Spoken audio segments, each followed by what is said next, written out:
Bom dia, queridos irmãos. Estamos iniciando mais uma escola bíblica virtual. Estamos estudando a vida cristã na prática. O tema sobre o amor. Ontem nós começamos a ver as características do amor. Hoje nós vamos continuar vendo quais as características do amor. Baseado em 1 Coríntios capítulo 13.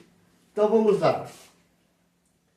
Hoje vamos continuar aprendendo as características do amor que Paulo nos ensina aqui em 1 Coríntios capítulo 13.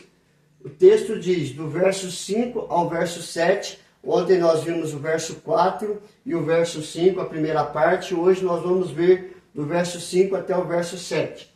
Não procura os seus interesses, não se exaspera, não se ressente do mal, não se alegra com a injustiça, mas regozija-se com a verdade, tudo sofre, tudo crê, tudo espera, tudo suporta. Então, Paulo ele continua dizendo as características do amor e mostrando para nós como é o verdadeiro amor. Então, vamos ver um por um aqui. O amor verdadeiro não procura os seus próprios interesses. O que Paulo está dizendo aqui para nós?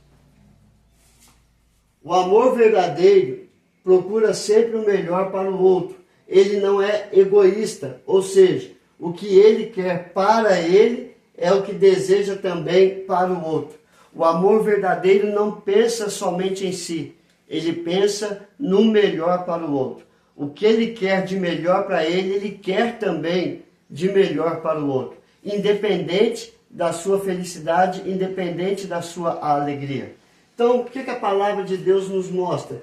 Em Mateus capítulo 19, verso 21, verso 22, temos a história do jovem rico. O jovem rico queria o reino dos céus. O jovem rico queria o céu. E ele pergunta para Jesus o que ele deveria fazer. Então, Jesus responde. Disse-lhe Jesus, se queres ser perfeito, vai, vende os teus bens, dá aos pobres e terás um tesouro no céu. Depois vem e segue-me. Tendo, porém, o jovem ouvido esta palavra, retirou-se triste, por ser dono de muitas propriedades. O amor que ele tinha era o amor naquilo que ele tinha, em seus bens materiais. Estava longe do amor a Deus, estava longe do amor ao próximo. Este não é o verdadeiro amor.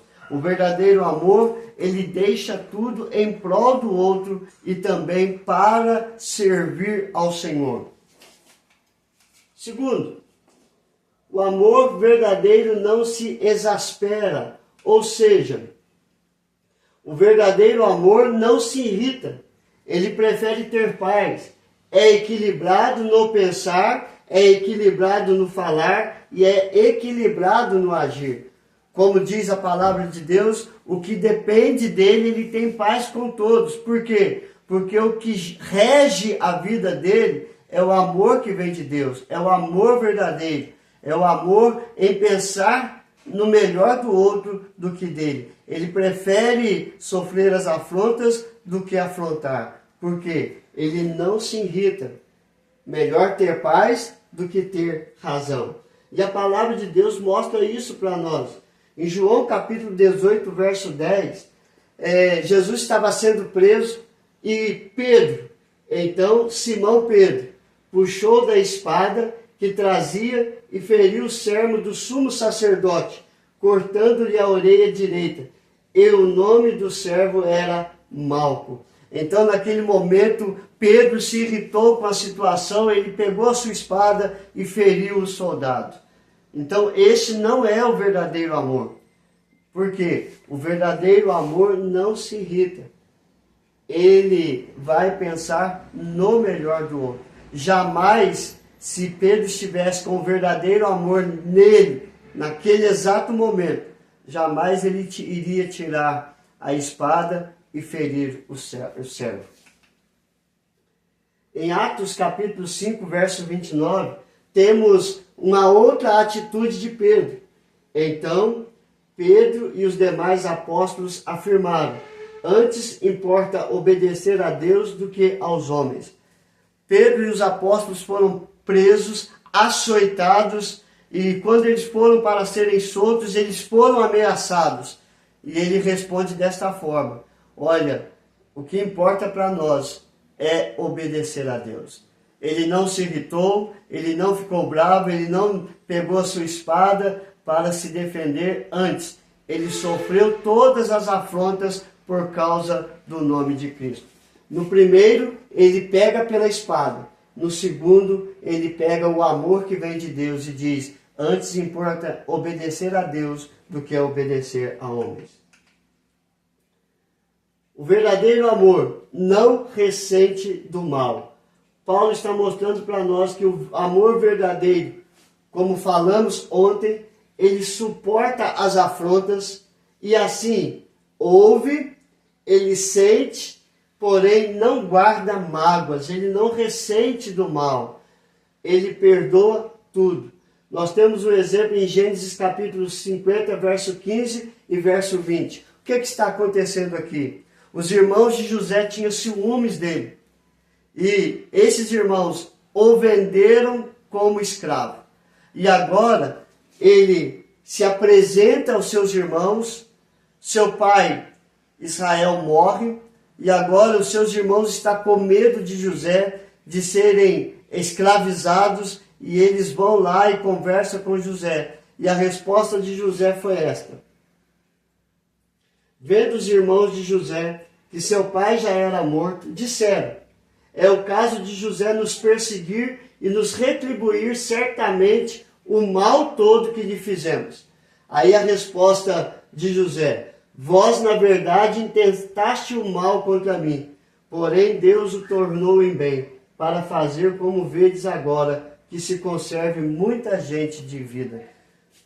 José os abraçou, os perdoou e permitiu que eles vivessem ao lado de José, não como servos, não como escravos, mas como verdadeiros irmãos dele. Este é o verdadeiro amor, não ressente do mal. Fizeram todo o mal para José, e José retribuiu com amor, com dedicação, assim como deve ser um verdadeiro cristão que serve a Deus. Não se alegra com a injustiça. O verdadeiro amor procura viver baseados em princípios divinos, éticos, para promover a justiça incondicionalmente. Então nós vamos ver que também no exemplo de José, ele promove a justiça. Ele foi injustiçado pelos seus irmãos, mas ele prefere cumprir a palavra de Deus, viver princípios divinos e éticos para promover a justiça incondicionalmente.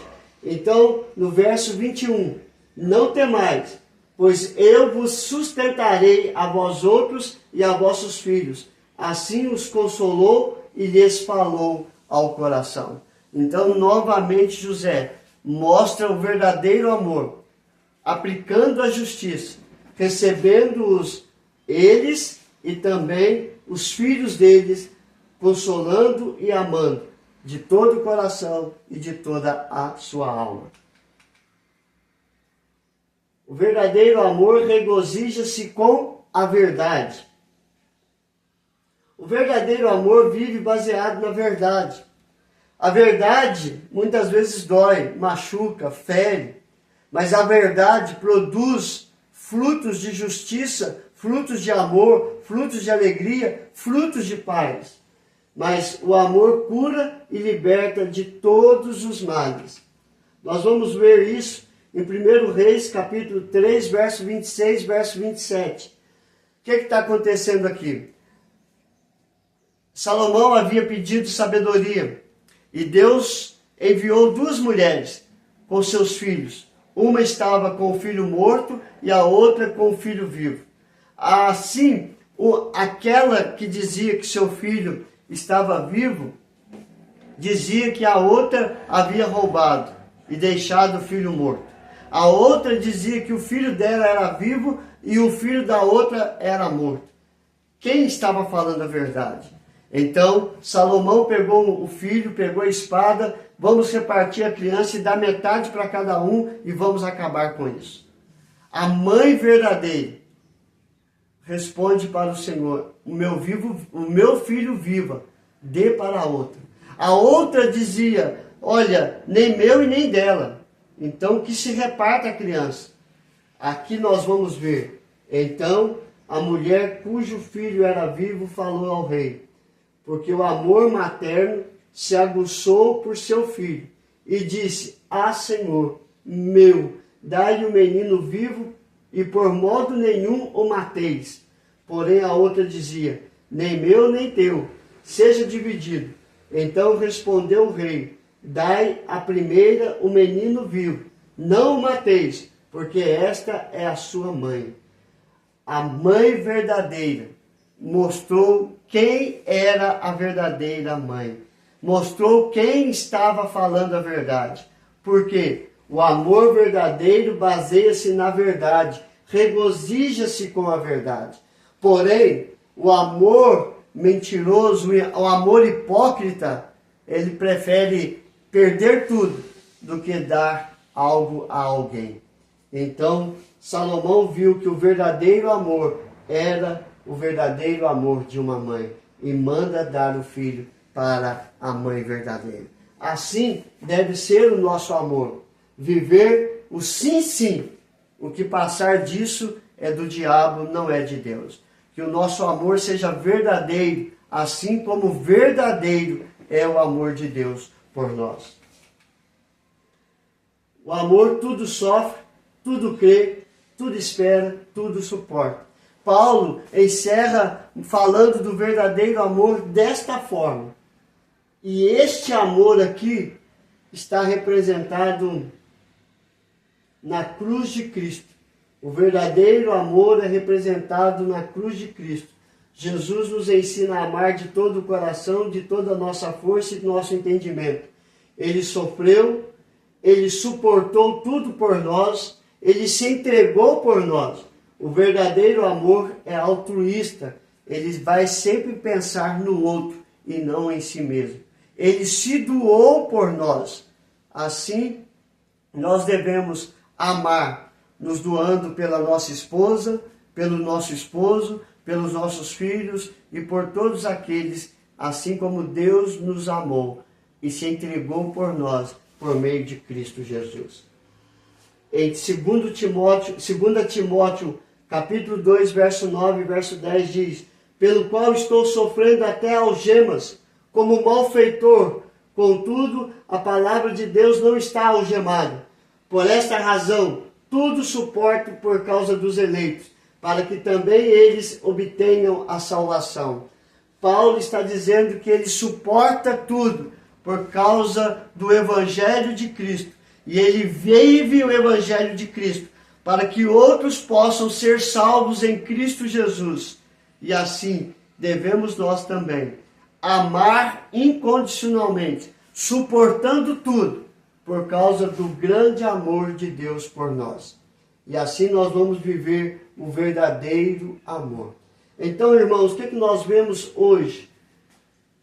Que as características do verdadeiro amor: não procura os seus próprios interesses, ele não é egoísta, ele não se exaspera, ele não se irrita, ele não ressente do mal, ele não guarda mágoas, ele não se alegra com a injustiça, ele produz justiça, ele regozija-se com a verdade, alimenta com a verdade, tudo sofre, tudo crê, tudo espera. O amor é altruísta. Então vamos orar, queridos? Senhor, graças te damos que todas estas características que nós vimos ontem e hoje possa fazer parte do nosso caráter, porque é fruto do Espírito Santo na vida daqueles que creem em Cristo Jesus e é salvo por Ele e é governado por Ele. Por quê? Porque o que importa para o verdadeiro cristão é viver a palavra de Deus para a glória de Deus. Abençoe cada família, Senhor Deus. Sustenta-os debaixo da Tua graça, porque a Tua graça é melhor do que a vida. Perdoa os nossos pecados, aumenta a nossa fé no Senhor.